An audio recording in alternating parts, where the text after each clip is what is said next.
Hey there, I'm going to do a tutorial on TF2 today, basically going over the basics of payload. That's one of the game types. It's probably the easiest to learn TF2 with. I'm just having a quick look at what we've got. Haven't got many pyros, so I'm going to go pyro. Okay, so basically the objective of this mode is that red team is always defending and blue team is always what's called pushing. And if you look at the bottom of my screen, you'll see how far along the cart is, and basically, can't guarantee how good I'm going to be. It's been a while since I played TF2. I'm getting quite a lot of lag because of fraps. But basically, the blue has to. It's got on fire.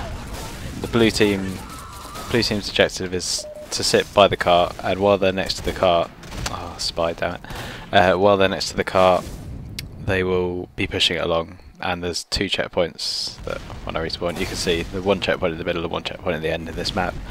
Other maps have more, other maps, actually no, I don't think they have any less than two. Some have like 4 checkpoints, something like that on the bigger maps. So there's 9 classes. No, that's the wrong button. That's the wrong button. Comma, there we go. Comma gets you into the choosing which class you want to use. Pyro's job is basically, I didn't do it very well there, is setting people on fire, like scouts is probably the easiest one, and defending engineer stuff against spies that I think has just taken down that teleporter. Spies can disguise themselves as members of your team, and so, but you can always set them on fire, you can still do damage to them, and by setting them on fire, everyone around you on your team will think, oh, a spy, and take them down. So, okay, he's on fire. Took down him. So I'll probably just play pyro. Might change to an engineer at some point depending on how far they push, because they're pushing. I don't like quite how far they're pushing. I'm gonna see if I can stop. Oh, spy. Okay, so spies can also go invisible. If you run into them, they'll show up though. Can I kill all these guys? I don't know how I'm doing this because I'm lagging a lot. Don't know how I got 2 kills there. Take down the sentry gun maybe? No, not gonna happen. Got quite a few kills there in the kill feed, so not gonna complain. So yeah, that's your main job as a pyro, is to look out for the spies really, especially in this game mode. If they get to the end of this map, that looks like they might do, as in the last checkpoint, they then move on to the next checkpoint, next map, sorry. That's, how do I explain it? Basically, Valve made gigantic maps, but depending on the game mode, you only have access to a small portion of the map. So I think this might be the last part of this map actually, but get him.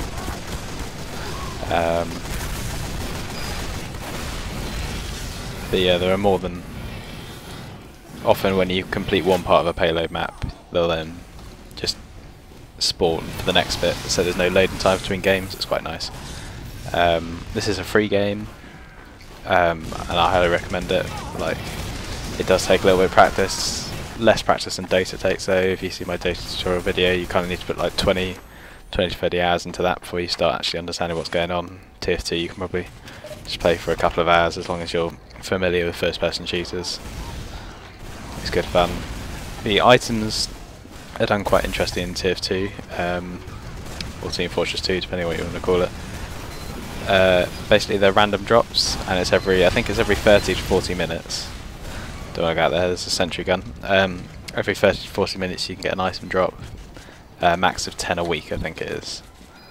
So yeah, and I personally prefer this to the leveling up system. They also have achieves. If you ever played through Steam, you know what achievements are.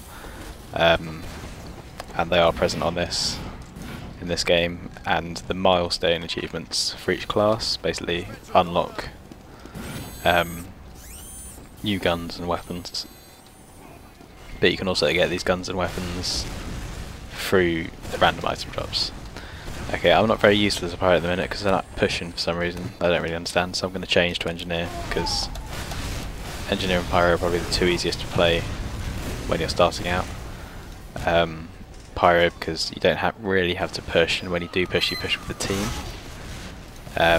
and also you can kind of, if you get surrounded, you can just flame everything around you, and even if you go down, you'll probably get a kill. So here I've got the Eureka effect here. That's a random drop. All of these are random drops, in fact, except for the standard 2 at the bottom. But just basically, you click on number 4. Let's choose what to build. First thing to build is an entrance, and then if you look in the bottom right hand corner, I've got metal, and that's basically my ammo. So I want to build an entrance, then run back in for some more ammo to that little closet. And I'm going to run around here. He's got a sentry gun up there, so I'm going to build my sentry gun here. And that takes 100, and then basically you can upgrade it once it's built. Just smack it to build it a bit quicker. And that takes 200, so I've currently got 70, but I can build it part way. Hitting it like that also will heal it if it's damaged, and will restock its ammo. So I went in there and picked up some more ammo, because you get more metal by ammo.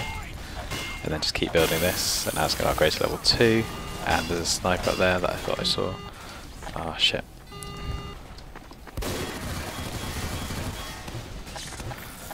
Okay, gonna have to run and get ammo quickly and hope he doesn't take it down at that time. Yep, I think I'm safe. So I continue trying to upgrade this. I want to get this up to level 3 as quick as I can. Like I said about the spies, you do have to mind out for them because they can disguise themselves as your team.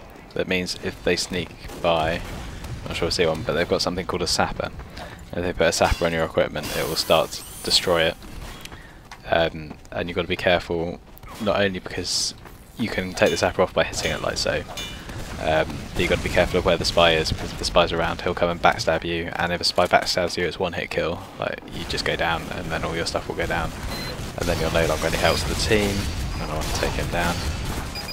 That's not going to happen, I've got 50 health. So yeah, just be careful of that.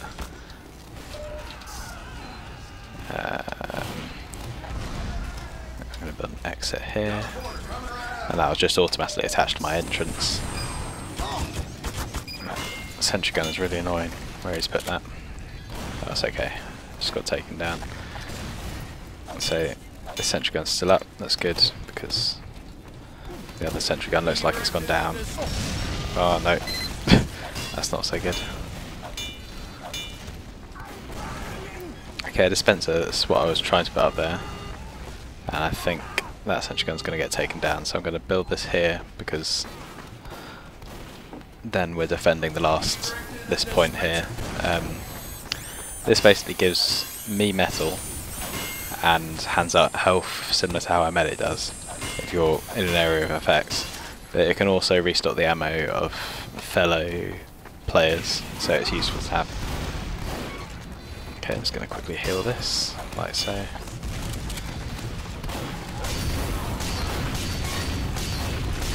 Put that sentry gun there.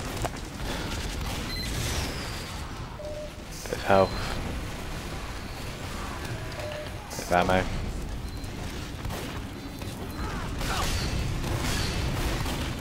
You can be surprisingly offensive as long as you're a little bit careful. As engineer, you're not really meant to run in and fight, but there's not a lot going on, so I'm just kind of doing it for fun at the minute. If they start pushing, I'll go more reserved to make sure my sentry gun is staying up and tank my sentry gun. And literally tanking a sentry gun, just cosh behind it like this. I just keep smacking it, and you'll just keep it at max health. Be aware that that is metal dependent. You have to make sure you've got enough metal to do that. So it sounds like, yeah. So this thing here is what's called an uber charge, and basically a medic, when you've been healing someone for long enough, you get what's called an uber charge. That's basically invulnerability? Yeah, invincibility. Against all damage for a set period of time, so they're quite good for pushing. They're also really good at taking down sentry guns, because as you probably noticed, they don't stand it. Every time they come out, this sentry gun just takes them straight down, like so. Like 4 rockets, there's nothing you can do against it. If you have an overcharge, you take no damage from it, and they go down pretty quickly. Sentry guns are quite brittle if you're not tanking it, so just be aware. If you're a pyro, I probably should have showed you this while I was pyro, and you use the right mouse button, you can actually do something called an air blast, and that's the only way to counter an overcharge. You basically air blast in the back and just keep air blasting. Okay, that's engineer out there. Oh, there's a sentry gun there that I didn't see.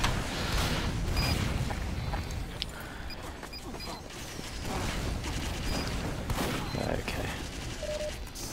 Some more health. And I think we've won this. I don't think they're really gonna beat us.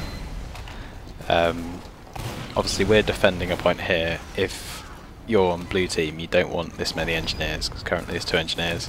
You probably want 1 for the teleporter, because then you can get people to the front lines really quickly if they die. But you really don't need to. You just put a sentry gun up to defend your exit teleporter, and that's it. Like, you don't need anything else. Because, yeah, it's quite a defensive class. If I go back onto here, you can see they're split up into defense, support and offense. I don't really agree with this because heavy is like, you need a heavy to push really. The combo that tends to be used is heavy medic, so you get a medic healing a heavy, and medic standard healing gun actually lets them over heal. Make sure he's not a spy. No, he's not. Let you over heal, so you go from 300 health to 450 health, and just, it's not an easy combo to take down, especially when you've got the Uber charge behind you. So yeah, I think any questions, feel free to post in the comments. This is kind of for complete newbies. I'm happy to do a more detailed one about all the classes if that's what people want. I'm sure there's quite a few reviews out there. I've also got my Dota review and tutorial up, and I've got a SimCity review and tutorial type thing on how to make money. So please feel free to watch them, comment on them. I'm quite new to this, so please leave any advice. And yeah, thanks.